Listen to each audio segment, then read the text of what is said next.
नमस्कार दोस्तों, बहुत बहुत स्वागत है आपका आरजे स्मार्ट क्लास में।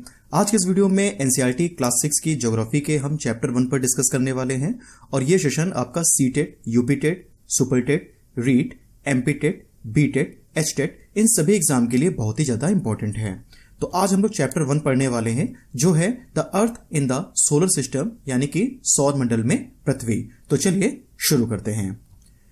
तो ये देखिए हमारा सौर मंडल है जिसमें हमें यहाँ पे सूर्य दिखाई दे रहा है। उसके अलावा जो हमारे सौर मंडल के 8 ग्रह हैं उन्हें हम देख पा रहे हैं, तो इसको बोलते हैं सौर मंडल।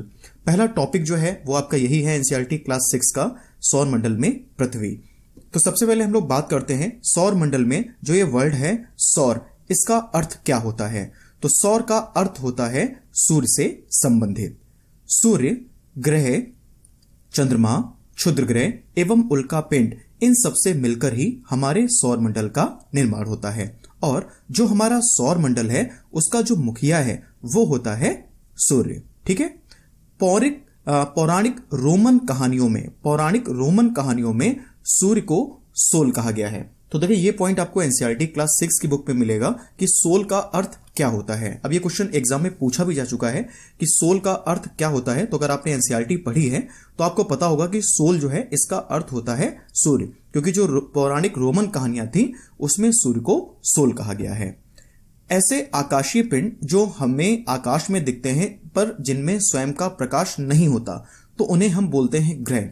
देखो दो कैटेगरी है आकाशीय पिंड की, एक जिनमें स्वयं का प्रकाश हो उनको हम लोग बोलते हैं तारा, और एक जिनमें स्वयं का प्रकाश ना हो, वो किसी तारे के प्रकाश से प्रकाशित होते हो, तो उन्हें हम बोलते हैं ग्रह यानी कि प्लैनेट। हमारे आकाश में दिखने वाला जो एकमात्र उपग्रह है वो है चंद्रमा। तो इसी को हम लोग जो है अपनी आंखों से देख सकते हैं। ये पृथ्वी का एकमात्र उपग्रह है, यानी कि एकमात्र सैटेलाइट है जो कि चंद्रमा है। हम आकाश में पूर्ण चंद्रमा को एक महीने में केवल एक बार ही देख सकते हैं, और यह पूर्ण चंद्रमा वाली रात होती है जिसे हम पूर्णिमा कहते हैं। अगर हम लोग इंग्लिश की बात करें तो इंग्लिश में इसे हम बोलते हैं फुल मून नाइट। ठीक है, इंग्लिश में इसे कहा जाता है फुल मून नाइट। चलिए आगे बढ़ते हैं। पूर्णिमा के 15 दिन बाद हम चंद्रमा नहीं देख सकते हैं, और यह नए चंद्रमा की रात्र होती है जिसे अमावस्या कहा जाता है, और इंग्लिश में इसे हम लोग बोलते हैं न्यू मून नाइट। ठीक है, इंग्लिश में इसे न्यू मून नाइट कहा जाता है। किसी भी एक वर्ष में 12 पूर्णिमा होती हैं और 12 अमावस्या होती हैं, यानी कि हर माह में एक पूर्णिमा होती है और एक अमावस्या होती है। अब कभी कभी ऐसा होता है तो एक माह में 2 पूर्णिमा भी होती हैं, लेकिन वो कभी कभार की बात है, इस पे हम लोग आगे डिस्कस करेंगे कि ऐसा क्यों होता है। फिलहाल जनरली अगर हम लोग बात करें तो एक जो है माह में एक बार पूर्णिमा और एक बार अमावस्या होती है। हम अमावस्या की रात्रि में आकाश का अवलोकन अच्छी तरह से कर सकते हैं। अब ऐसा इसलिए क्योंकि जो अमावस्या की रात्रि होती है तो उस रात में जो चंद्रमा है वो आकाश में नहीं होता है, जिस कारण जितने भी आकाशीय पिंड हैं वो हमें एकदम क्लियर दिखाई देते हैं, तो हम अच्छी तरह से उन्हें देख सकते हैं अमावस्या की रात्रि में। अब हम लोग बात करते हैं खगोलीय पिंड के बारे में। तो खगोलीय पिंड क्या होता है? तो सूर्य, चंद्रमा तथा वे सभी वस्तुएं जो रात के समय आसमान में चमकती हैं उन्हें हम खगोलीय पिंड कहते हैं। तो इसको अब इस तरीके से कह सकते हो कि आकाश में दिखने वाली प्रत्येक वस्तु जो हमें रात में दिखाई पड़ती है उसे हम खगोलीय पिंड कहते हैं। अब कुछ जो खगोलीय पिंड हैं वो बहुत बड़े आकार वाले होते हैं तथा बहुत ही गर्म होते हैं, और इनका निर्माण बहुत सारी गैसों से होता है, और इनके पास अपनी खुद की ऊष्मा होती है, और इनका अपना जो है स्वयं का ही प्रकाश होता है जिसको ये बहुत बड़ी मात्रा में लगातार उत्सर्जित करते रहते हैं। तो ऐसे जो खगोलीय पिंड हैं उन्हें हम क्या कहते हैं? उन्हें हम कहते हैं तारा, यानी कि स्टार। तो सूर्य भी एक तारा है। अब देखें, आपको पता है कि सूर्य जो है वो एक तारा है। सूर्य का जो प्रकाश है, सूर्य की जो ऊष्मा है, उसका निर्माण सूर्य स्वयं करता है नाभिकीय संलयन की क्रिया के द्वारा। तो इसलिए सूर्य क्या हो गया? एक तारा हो गया। अब जो पृथ्वी है, पृथ्वी एक ग्रह है, तो पृथ्वी के पास स्वयं का प्रकाश नहीं है। पृथ्वी किसके प्रकाश से प्रकाशित होती है? तो पृथ्वी सूर्य के प्रकाश से प्रकाशित होती है ना। तो पृथ्वी जो है वो एक ग्रह है, यानी कि प्लैनेट है। रात के समय चमकते हुए अनगिनत तारे सूर्य के समान ही हैं, लेकिन बहुत अधिक दूर होने के कारण हम उनकी ऊष्मा या प्रकाश को महसूस नहीं कर पाते हैं। तो सूर्य पृथ्वी का सबसे नजदीकी तारा है। इसी वजह से जो सूर्य का प्रकाश है या सूर्य की जो ऊष्मा है उसे हम महसूस कर पाते हैं। अब बहुत सारे और भी ऐसे ही तारे हैं सूर्य के जैसे ही, लेकिन वो हमसे यानी कि हमारी पृथ्वी से इतनी दूरी पर है कि हम उनका प्रकाश या फिर ऊष्मा को महसूस नहीं कर पाते। अगर आपसे पूछा जाए कि सूर्य के बाद पृथ्वी का सबसे नजदीकी तारा कौन सा है, तो आपका आंसर होगा प्रॉक्सिमा सेंचुरी। चलिए आगे देखते हैं। ये देखिए खगोलीय पिंड है, इसमें आप चंद्रमा देख रहे हैं। बाकी आकाश में बहुत सारे आपको जो आकृतियां दिख रही हैं, तो इनमें से कुछ ग्रह हैं, कुछ उपग्रह हैं। इन सबको अगर हम लोग जो है मिलाकर एक वर्ड में बोलें, एक शब्द में बोलें, तो हम खगोलीय पिंड इस वर्ड का यूज करते हैं। नेक्स्ट टॉपिक है आपका सूर्य। सूर्य यानी कि सन। तो आपको पता है कि जो सूर्य है ये हमारे सौर मंडल का प्रधान है। हमारा जो पूरा सौर मंडल है उसका जो केंद्र बिंदु है वो है सूर्य। तो सौर मंडल में प्रकाश एवं ऊष्मा का एकमात्र स्रोत सूर्य है। सूर्य का जो खिंचाव बल है वो इससे सौर मंडल को बांधे रखता है। तो आपने देखा होगा कि पृथ्वी और पृथ्वी के अलावा जो अन्य ग्रह हैं वो सूर्य के चारों तरफ परिक्रमा करते हैं। तो एक निश्चित पथ है जिसपे वो सूर्य के चारों तरफ परिक्रमा करते हैं। तो ये जो सूर्य का खिंचाव बल है यानी कि जो सूर्य की ग्रेविटी है वो इन सब ग्रहों को एक निश्चित पथ पे रखे हुए हैं, है ना। सूर्य में 71% हाइड्रोजन गैस का विस्तार है, 26.5% जो है हीलियम गैस का विस्तार है और 2.5% जो है वो अन्य गैसों का विस्तार है। तो इस तरह से आप याद रखेंगे कि सूर्य में सबसे अधिक मात्रा में जो पाई जाने वाली गैस है वो है आपकी हाइड्रोजन। 71% हाइड्रोजन जो है वो सूर्य में पाई जाती है। सूर्य का जो केंद्रीय भाग है यानी कि जो सूर्य का बीच वाला भाग है उसको बोलते हैं कोर, ठीक है, और यही सूर्य का सबसे गर्म भाग भी होता है। सूर्य की जो असीमित ऊर्जा का स्रोत है वो है नाभिकीय संलयन की क्रिया। नाभिकीय संलयन की क्रिया के द्वारा ही जो सूर्य है वो अपनी एनर्जी को प्रोड्यूस करता है। सूर्य की जो प्रकाश देने वाली सतह है उसको हम लोग बोलते हैं प्रकाश मंडल और सूर्य की जो बाहरी सतह है उसको हम बोलते हैं वर्णमंडल। ये पॉइंट आप बहुत इंपॉर्टेंट है, जरूर याद रखेंगे कि सूर्य की जो प्रकाश देने वाली सतह है जिससे हमें प्रकाश मिलता है उसे हम प्रकाश मंडल कहते हैं, और जो सूर्य की बिल्कुल बाहरी सतह है यानी कि जो आउटर लेयर है उसको हम लोग बोलते हैं वर्णमंडल। अब जो वर्णमंडल है ये जो है इसकी जो बाहरी सतह है वो हमें रेड कलर की दिखती है। क्यों? क्योंकि जो वायुमंडल है वो उसके प्रकाश को अवशोषित कर लेता है। क्लियर? आगे देखते हैं। सूर्य ग्रहण के समय सूर्य की दिखाई देने वाली सतह को किरीट कहा जाता है। वेरी इंपॉर्टेंट पॉइंट, जरूर याद रखेंगे कि सूर्य ग्रहण के समय हमें जो सूर्य की सतह दिखाई देती है उसे बोलते हैं किरीट।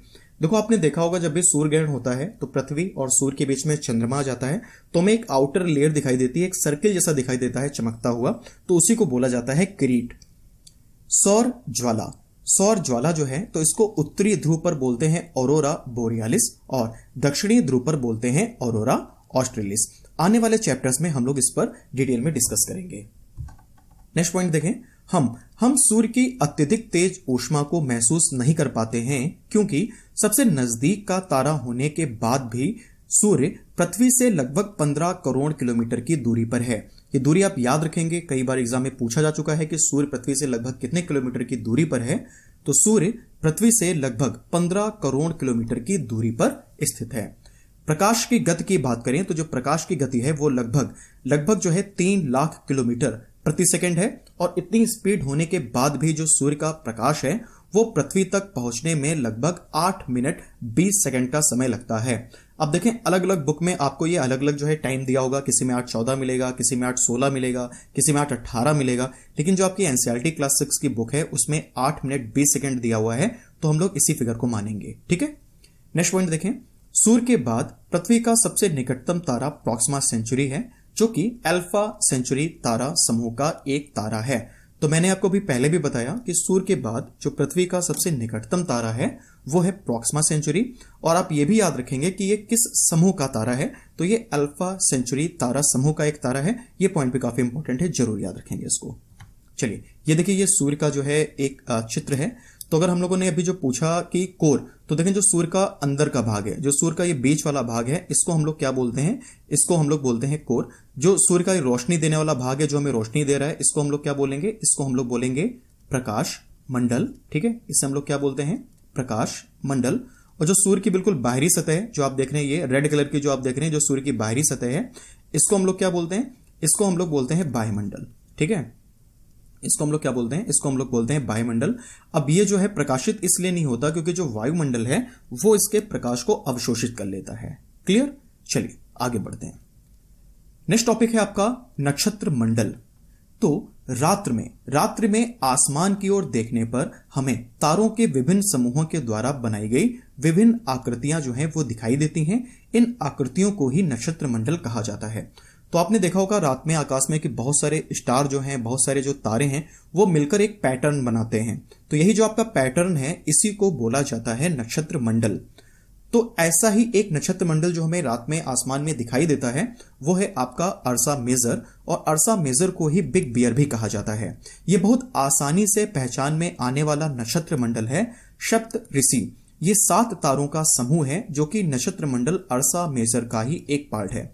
और आई थिंक सभी ने जो सप्त ऋषि है इसको जरूर देखा होगा आपने आकाश में। तो सप्त ऋषि जो नक्षत्र मंडल है ये हमें इजिली दिखाई देता है रात में, है ना।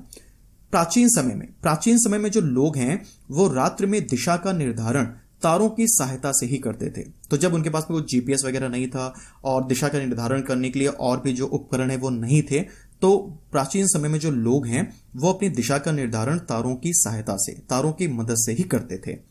उत्तरी तारा यानी कि पोलर स्टार उत्तर दिशा को बताता है और इसे ध्रुव तारा भी कहा जाता है। यह आसमान में हमेशा एक ही स्थान पर रहता है। तो जो आपका ये सप्त ऋषि है, तो सप्त ऋषि से अगर हम लोग एक लाइन ड्रॉ करते हैं तो जो ये उत्तरी तारा यानी कि जो ध्रुव तारा है वहां तक हम आसानी से पहुंच सकते हैं। आगे देखें, हम सप्त ऋषि की सहायता से ध्रुव तारे की स्थिति को जान सकते हैं। तो ये मैंने अभी आपको बताया कि अगर सप्त ऋषि से आप एक लाइन ड्रॉ करेंगे तो वो लाइन सीधे ही आपको इंडिकेट करेगी ध्रुव तारे की तरफ। यदि सप्त ऋषि मंडल के संकेतक तारों को आपस में मिलाते हुए एक काल्पनिक रेखा खींची जाए और उसे आगे की ओर बढ़ाया जाए तो यह ध्रुव तारे की ओर जो है वो इंगित करती है। नेक्स्ट टॉपिक है हमारा ग्रह यानी कि प्लैनेट। बहुत इंपॉर्टेंट टॉपिक है, ध्यान से पढ़िएगा इस टॉपिक को। कुछ खगोलीय पिंडों में अपना प्रकाश एवं ऊष्मा नहीं होती है और वे तारों के प्रकाश से प्रकाशित होते हैं। ऐसे खगोलीय पिंड जो हैं वो ग्रह कहलाते हैं। देखिए बिल्कुल बेसिक लेवल से हम लोग यहाँ पे ज्योग्राफी जो है वो पढ़ रहे हैं। एनसीईआरटी से हम लोगों ने शुरुआत की है। एनसीईआरटी क्लास 6 का ये पहला चैप्टर है। तो यहाँ पे ज्योग्राफी से हम लोग इंट्रोड्यूस हो रहे हैं। तो एक एक टॉपिक जो है वो इसमें बहुत अच्छे से समझाया गया है। ठीक है, तो इस सेशन को अगर आप लोग पूरा देख लेते हैं और एनसीईआरटी का पूरा सिलेबस आप लोग कंप्लीट कर लेते हैं तो आपका कोई भी एग्जाम हो उसमें डेफिनेटली आप ज्योग्राफी में अच्छा स्कोर कर पाएंगे। तो आगे बढ़ते हैं। अब देखें ग्रह। तो ग्रह जिसे अंग्रेजी में प्लैनेट कहते हैं, यह ग्रीक भाषा के प्लैनेटी वर्ड से बना है जिसका अर्थ होता है परिभ्रमक, अर्थात चारों ओर घूमने वाला। तो देखो परिभ्रमक का यहाँ पे अर्थ दिया गया है। परिभ्रमक जो है इसका अर्थ क्या होता है? चारों ओर घूमने वाला, यानी कि चारों ओर परिक्रमा करने वाला। हमारे सौर मंडल में वर्तमान समय में 8 ग्रह हैं। पृथ्वी जिस पर हम रहते हैं वह एक ग्रह है और यह अपना संपूर्ण प्रकाश एवं ऊष्मा सूर्य से प्राप्त करती है जो कि पृथ्वी के सबसे नजदीक का तारा है। तो अभी मैंने आपको पहले भी बताया कि पृथ्वी एक ग्रह है और पृथ्वी अपना जो प्रकाश है, अपनी जो ऊष्मा है वो सूर्य से प्राप्त करती है। सूर्य जो है वो पृथ्वी का सबसे नजदीकी तारा है। ये देखिए हमारे सौर मंडल के ग्रह हैं। इसमें आपको बीच में सन दिखाई दे रहा है, ये आपका जो है सूर्य है। फिर उसके बाद में आपका जो है ये बुध है, ठीक है, ये आपका शुक्र है, ये पृथ्वी है, फिर ये मंगल है, फिर ये बृहस्पति है, फिर ये शनि है, फिर उसके बाद में आपका ये जो है अरुण है, ये अरुण है, ये आपका वरुण है और ये आपका जो है ठीक है। इस तरीके से आपके ये ग्रह हैं। अभी हम लोग आगे डिस्कस करेंगे। अच्छा, बीच में जो आप ये दिख रहे हैं यहाँ पे, ये जो छोटे छोटे आपको ये जो पिंड जैसे दिखाई दे रहे हैं, ठीक है ना, तो ये आपके क्षुद्र ग्रह हैं। ये क्या है? क्षुद्र ग्रह हैं। चलिए आगे हम लोग इनको डिस्कस करते हैं अभी एक एक करके। देखें, तो सबसे पहले हम लोग बात करते हैं सूर्य से दूरी के आधार पर ग्रह की। ठीक है, सूर्य से दूरी के आधार पर हम लोग ग्रह की अगर बात करें तो हमें अब जो है पता है कि सूर्य से दूरी के आधार पे जो ग्रह हैं, देखें वो कुछ इस तरीके से हैं। ये सबसे पहले जो है ये क्या है आपका? ये है आपका सन यानी कि सूर्य, ठीक है। उसके बाद में जो ये आप देख रहे हो ये है आपका बुध यानी कि मरकरी, बुध यानी कि मरकरी। सेकंड नंबर पे जो आप देख रहे हो ये है आपका शुक्र, शुक्र यानी कि वीनस। फिर ये है आपका अर्थ, अर्थ यानी कि पृथ्वी, ठीक है। अर्थ के बाद में आपका है मार्स, मार्स यानी कि मंगल। उसके बाद में आपका आता है जुपिटर, जुपिटर यानी कि बृहस्पति। फिर आता है आपका सैटर्न, इसको हिंदी में शनि बोलते हैं। फिर उसके बाद में आपका आता है यूरेनस, यूरेनस जो है इसको बोलते हैं हिंदी में अरुण, और उसके बाद आता है आपका नेपच्यून। नेपच्यून को बोलते हैं वरुण, ठीक है। तो बुध यानी कि क्या हो गया, बुध का मतलब होता है मरकरी। शुक्र का मतलब क्या होता है, शुक्र का मतलब होता है वीनस, ठीक है। अर्थ का मतलब क्या होता है, अर्थ का मतलब होता है पृथ्वी। फिर उसके बाद में मंगल, मंगल के बाद में बृहस्पति, बृहस्पति के बाद में शनि, शनि के बाद में अरुण, और अरुण के बाद में वरुण। तो आप याद कर लीजिएगा इसको।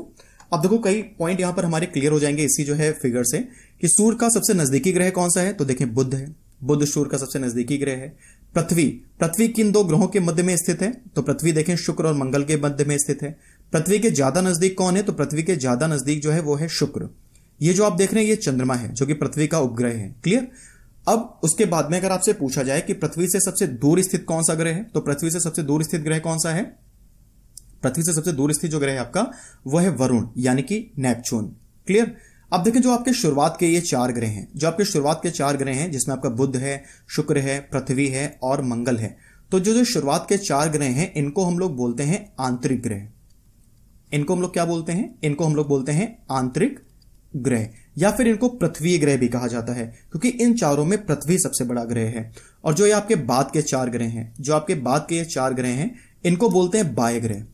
इनको क्या बोलते हैं, इनको बोलते हैं बाह्य ग्रह, जिसमें आपका बृहस्पति, शनि, अरुण और वरुण ये आ जाते हैं। और बाह्य ग्रह को बृहस्पतीय ग्रह भी कहा जाता है, क्योंकि इनमें बृहस्पति जो है वो सबसे बड़ा ग्रह है, क्लियर। चलिए आगे बढ़ते हैं, एक एक करके हम लोग ग्रहों के बारे में डिस्कस कर लेते हैं। तो सबसे पहले हम लोग डिस्कस करते हैं बुध यानी कि मरकरी के बारे में। तो यहां पे मरकरी का आप देख रहे हो, यहां पे मरकरी का एक चित्र दिया गया है, तो ये बुध ग्रह है। तो बुध जो है ये सूर्य का सबसे नजदीक स्थित ग्रह है। चूंकि ये सूर्य का सबसे नजदीक स्थित ग्रह है, इसीलिए ये सूर्य की परिक्रमा सबसे कम दिनों में पूरी करता है। तो सिर्फ 88 यानी कि 88 दिनों में यह सूर्य का एक चक्कर लगा लेता है, ठीक है, सूर्य की एक परिक्रमा पूरी कर लेता है। बुध हमारे सौर मंडल का सबसे छोटा ग्रह है और इसका कोई उपग्रह भी नहीं है। तो बुध का कोई भी सैटेलाइट नहीं है और यह सूर्य से सबसे निकट स्थित ग्रह है। तो ये तो याद ही रखेंगे, बहुत ही इंपॉर्टेंट पॉइंट है, ठीक है। आगे बढ़ते हैं, अगला ग्रह देखते हैं। अगला ग्रह जो है आपका वो है शुक्र। तो यहां पे देखें शुक्र ग्रह का चित्र जो है वो दिया हुआ है। तो शुक्र जो है ये पृथ्वी का सबसे नजदीकी ग्रह है और आपको पता होगा कि इसी वजह से इसको पृथ्वी की बहन भी बोलते हैं, है ना, क्योंकि आकार में पृथ्वी से मिलता जुलता है, ठीक है। यह सौर मंडल का सबसे चमकीला एवं गर्म ग्रह है। वेरी इंपॉर्टेंट पॉइंट, शुक्र हमारे सौर मंडल का सबसे चमकीला एवं गर्म ग्रह है। और आप याद रखोगे कि शुक्र पे 95% कार्बन डाइऑक्साइड पाई जाती है। तो इसका जो वायुमंडल है, शुक्र का जो वायुमंडल है उसमें 95% भाग पर कार्बन डाइऑक्साइड गैस का विस्तार है। सूर्य दक्षिणावर्त दिशा में, सूर्य दक्षिणावर्त दिशा में जो है परिक्रमा करता है, ठीक है। यहां पे थोड़ा सा करेक्शन कर लीजिएगा। सूर्य की परिक्रमा जो है, सूर्य की परिक्रमा जो है वो शुक्र कैसे करता है, शुक्र करता है दक्षिणावर्त दिशा में। दक्षिणावर्त का मतलब होता है आपका क्लॉकवाइज, ठीक है। तो अब क्लॉकवाइज ये परिक्रमा करता है, तो इससे यहां पर फर्क जो है वो ये पड़ेगा कि यहां पे जो सूर्योदय है वो होगा आपका पश्चिम में और जो सूर्यास्त है वो होगा पूरब में। अगर हम लोग पृथ्वी की बात करें तो पृथ्वी जो है परिक्रमा करती है पूरब से पश्चिम, पश्चिम से पूरब की ओर। पृथ्वी परिक्रमा कैसे करती है, पश्चिम से पूरब की ओर, लेकिन जो शुक्र है ये परिक्रमा करता है पूर्व से पश्चिम की ओर। तो याद रखेंगे इसको, ठीक है। अगला पॉइंट देखें। अब शुक्र का भी कोई उपग्रह नहीं है, यानी कि शुक्र जो ग्रह है इसका भी कोई सैटेलाइट नहीं है। तो हमारे सौर मंडल में 2 ऐसे ग्रह हैं जिनका कोई भी उपग्रह नहीं है, जिनमें से एक है आपका बुध और दूसरा है आपका शुक्र। अब शुक्र जो है इसको पृथ्वी की बहन भी कहते हैं, मैंने आपको पहले भी बताया, क्योंकि आकार में पृथ्वी से काफी मिलता है, इस वजह से इसको पृथ्वी की बहन भी कहा जाता है। और शुक्र को भोर का तारा या सांझ का तारा भी कहते हैं। चलिए आगे बढ़ते हैं, नेक्स्ट ग्रह देखें। नेक्स्ट जो आपका ग्रह है वो है पृथ्वी, ठीक है, सबसे इंपॉर्टेंट पृथ्वी यानी कि अर्थ। तो जल की उपस्थिति के कारण, जल की उपस्थिति के कारण पृथ्वी को नीला ग्रह भी कहा जाता है। अंतरिक्ष से देखने पर पृथ्वी नीले रंग की दिखाई देती है, क्योंकि इसकी 2/3 सतह जो है वो पानी से ढकी हुई है। पृथ्वी का जो आकार है इसे बोलते हैं भू-आब। अब भू-आब क्या होता है, तो आपने देखा होगा पृथ्वी एकदम गोल नहीं है, पृथ्वी ध्रुवों पे थोड़ी सी चिपटी हुई है और बीच में थोड़ी सी उभरी हुई है। तो पृथ्वी का जो एक खास आकार है इस आकार को बोलते हैं भू-आब। इंग्लिश में इसके लिए वर्ड यूज करते हैं जोइड। और जो है आपका भू-आब है, तो भू-आब का अर्थ ही होता है पृथ्वी के जैसा, ठीक है। आगे देखें, पृथ्वी, पृथ्वी पश्चिम से पूर्व दिशा की ओर अपने अक्ष के चारों ओर 1610 किलोमीटर प्रति घंटे की गति से चक्कर लगाती है।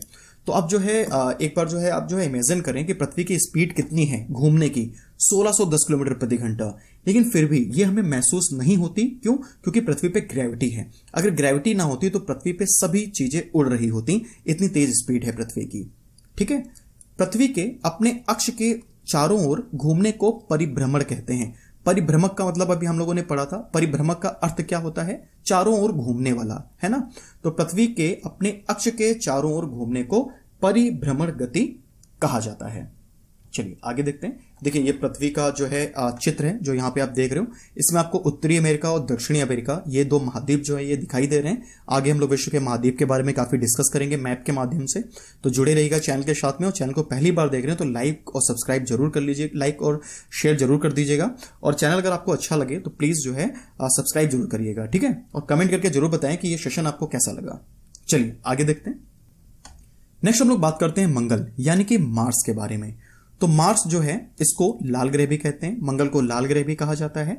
मंगल ग्रह का जो ये लाल रंग है ये आयरन ऑक्साइड की अधिकता के कारण है। अब देख रहे हो यहाँ पे आपको मंगल रेड कलर का दिखाई दे रहा है। क्यों? क्योंकि यहां पर जो है इसकी जो मृदा है, इसकी जो मिट्टी है, तो उस पर आयरन ऑक्साइड की अधिकता है। इस कारण मंगल हमें रेड कलर का दिखाई देता है। जैसे पृथ्वी पे दो ध्रुव हैं, उत्तरी ध्रुव और दक्षिणी ध्रुव, तो ठीक उसी तरह मंगल ग्रह पर भी दो ध्रुव हैं। ठीक है, सौरमंडल का जो सबसे ऊंचा पर्वत है निक्स ओलंपिया, वो मंगल ग्रह पर ही स्थित है। अभी देखो जो पृथ्वी का सबसे ऊंचा पर्वत चोटी है वो है एवरेस्ट। पृथ्वी का सबसे ऊंचा जो पर्वत है वो है हिमालय, और हिमालय की जो सबसे ऊंची पर्वत चोटी है वो है माउंट एवरेस्ट, जिसकी ऊंचाई है 8,848 मीटर। और ये स्थित है कहां? ये स्थित है आपके नेपाल में। तो ऐसे ही जो हमारा सौर मंडल है तो उसमें जो सबसे ऊंची पर्वत चोटी है वो है निक्स ओलंपिया, और ये स्थित है कहां? ये स्थित है मंगल ग्रह पर, और ये एवरेस्ट से भी 3 गुना अधिक ऊंचा है। जी हां, माउंट एवरेस्ट से भी 3 गुना अधिक ऊंचा है निक्स ओलंपिया। इसके अतिरिक्त जो हमारे सौर मंडल का सबसे ऊंचा ज्वालामुखी है ओलिपस मैसी, वो भी मंगल ग्रह पर ही स्थित है। फोबोस और डीमोस ये मंगल ग्रह के 2 प्रमुख उपग्रह हैं। देखो बुध का एक भी उपग्रह नहीं था, शुक्र का भी एक भी उपग्रह नहीं था। उसके बाद में पृथ्वी का एक उपग्रह है चंद्रमा, और उसके बाद में आता है आपका मंगल। तो मंगल के 2 उपग्रह हैं जिनमें से एक है फोबोस और दूसरा है डीमोस। चलिए आगे देखते हैं। नेक्स्ट आपका टॉपिक जो है वो है बृहस्पति।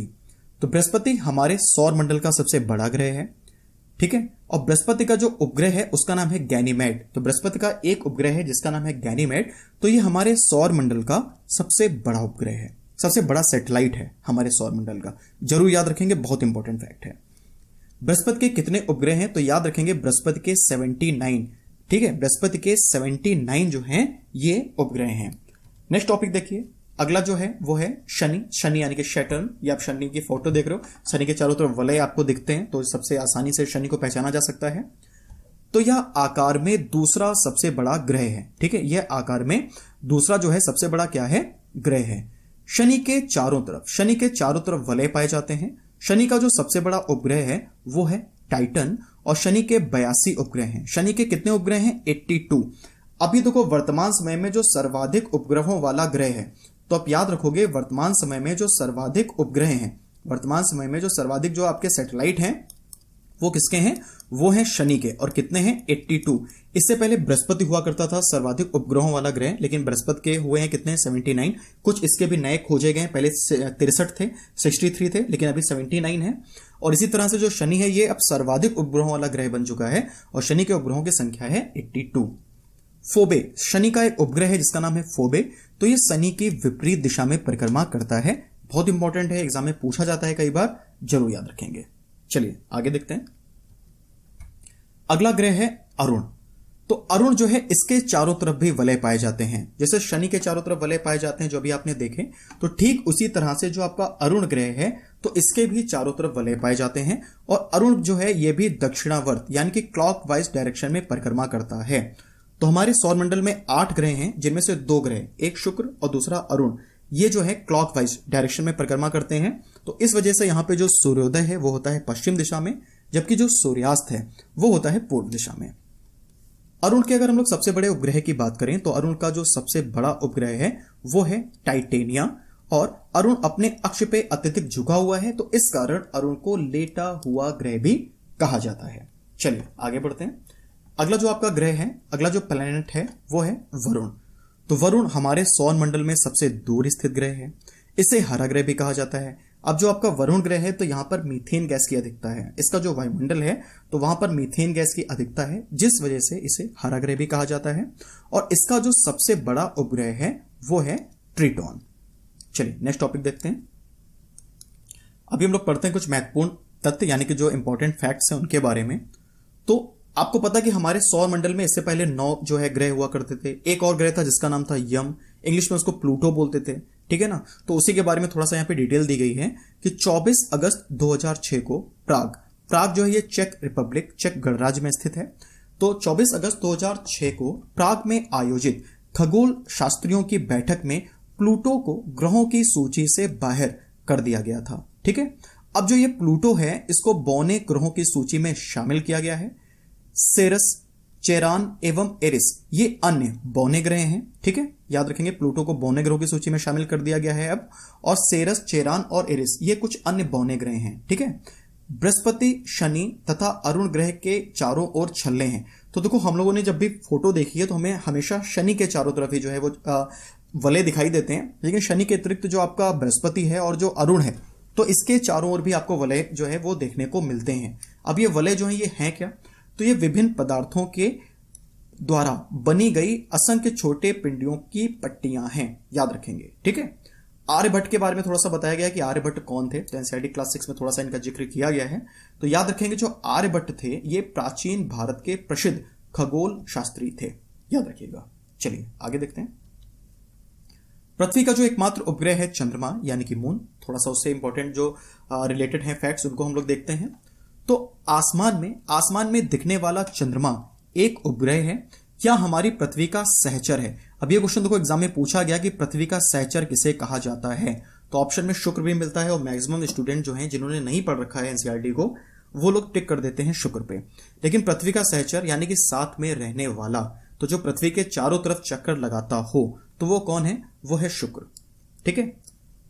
सॉरी चंद्रमा। पृथ्वी का जो है सैटेलाइट कौन है, चंद्रमा। तो पृथ्वी के चारों तरफ चंद्रमा जो है चक्कर लगाता है, पृथ्वी के साथ में रहता है, इसीलिए इसको बोलते हैं कि पृथ्वी का ये सहचर है, ठीक है। चंद्रमा पर स्थित जो विशाल धूल का मैदान है उसे बोलते हैं शांति सागर। अब चंद्रमा पर आपको पता है कि वायुमंडल भी नहीं है, चंद्रमा की जो ग्रेविटी है वो पृथ्वी की ग्रेविटी की 1/6 है, तो यहाँ पे धूल भी नहीं उड़ती क्योंकि यहाँ पे हवा ही नहीं चलेगी। जब हवा नहीं चलेगी तो धूल कैसे उड़ेगी, तो यहाँ पे विशाल एक धूल का मैदान है जिसको शांति सागर इसी कारण बोला जाता है।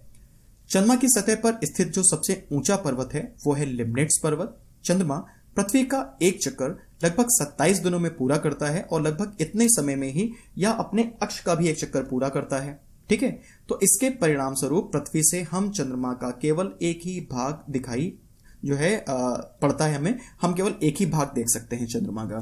तो हम चंद्रमा का पीछे वाला हिस्सा नहीं देख सकते, चंद्रमा का जो डार्क साइड है उसको हम लोग नहीं देख सकते।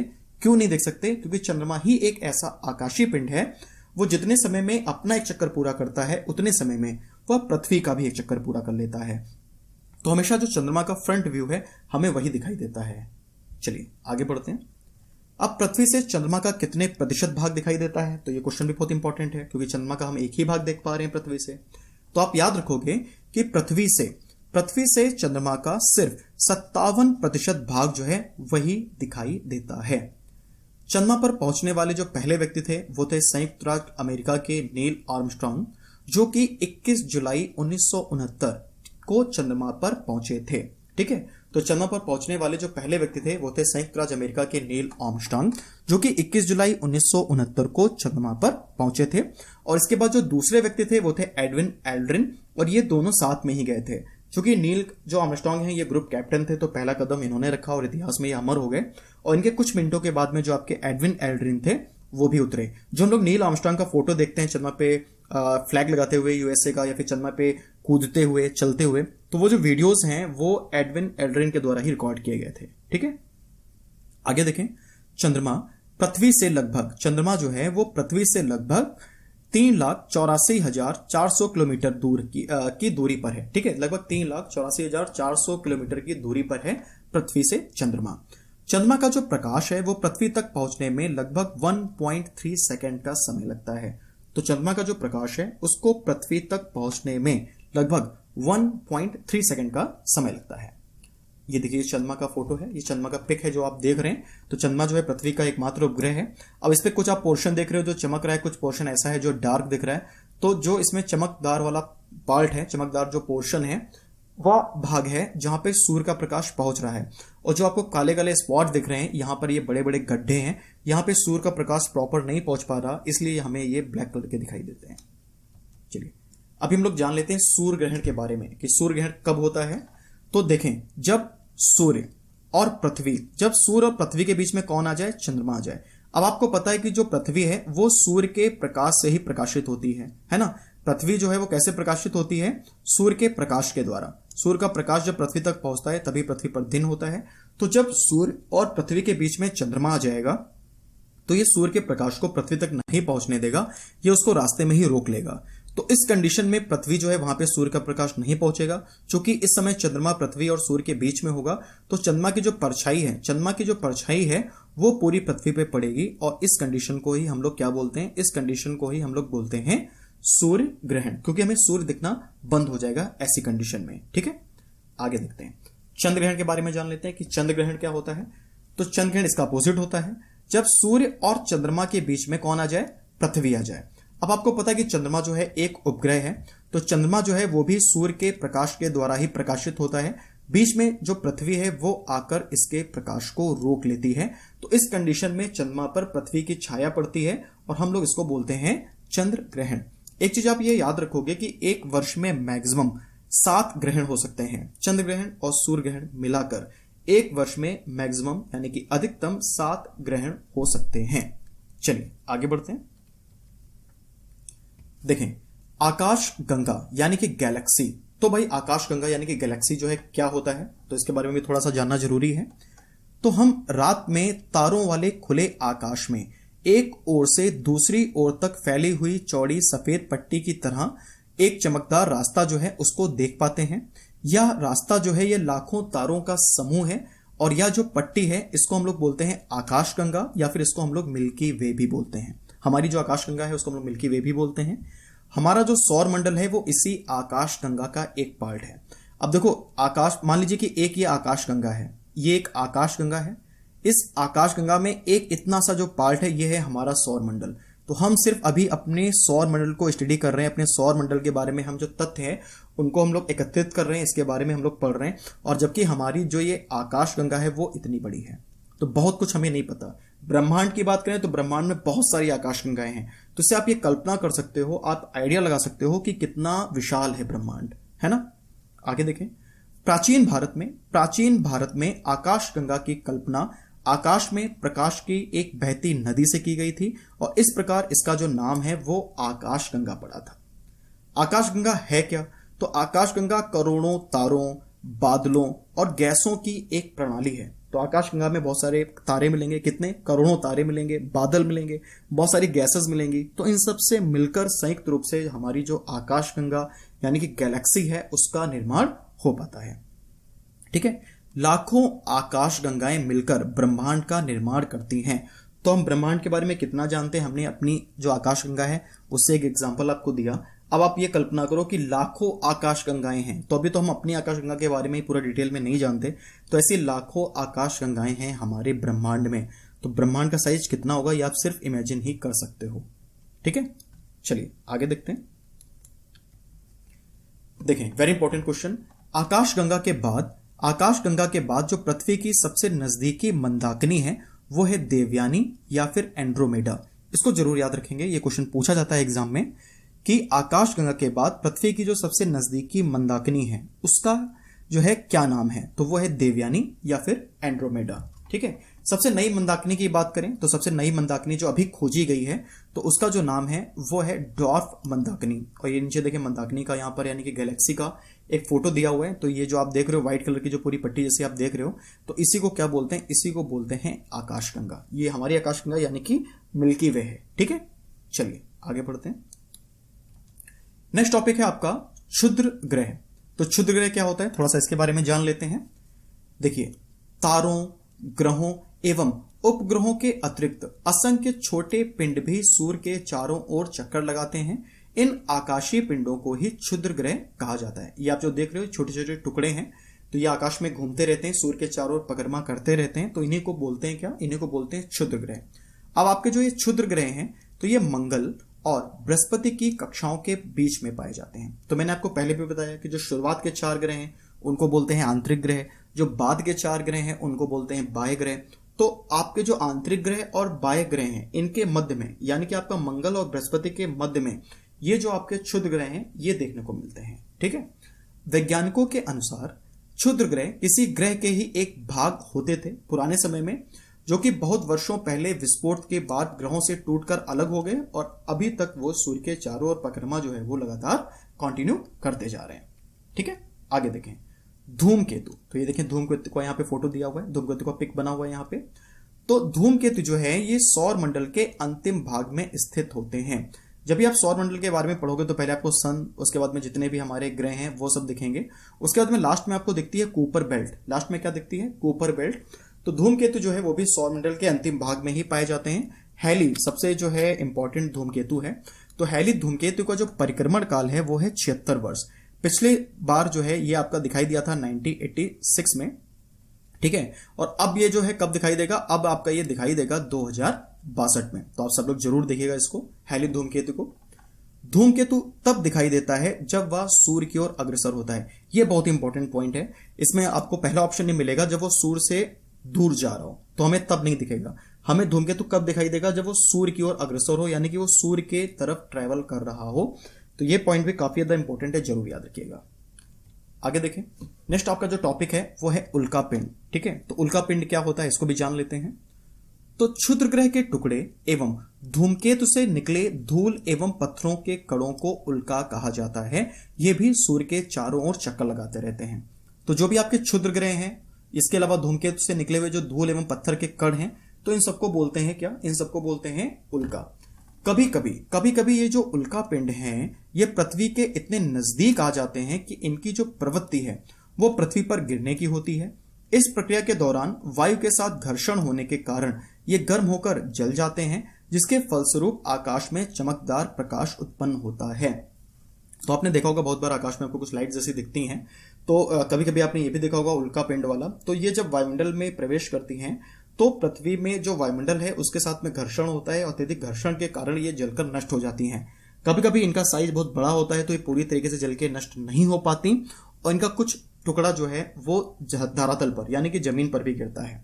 तो वही चीज जो है वो अगली लाइन में बताई गई है कि कभी कभी कोई उल्का पिंड पूरी तरह जले बिना ही पृथ्वी पर गिरता है, जिससे पृथ्वी के धरातल पर गड्ढे बन जाते हैं।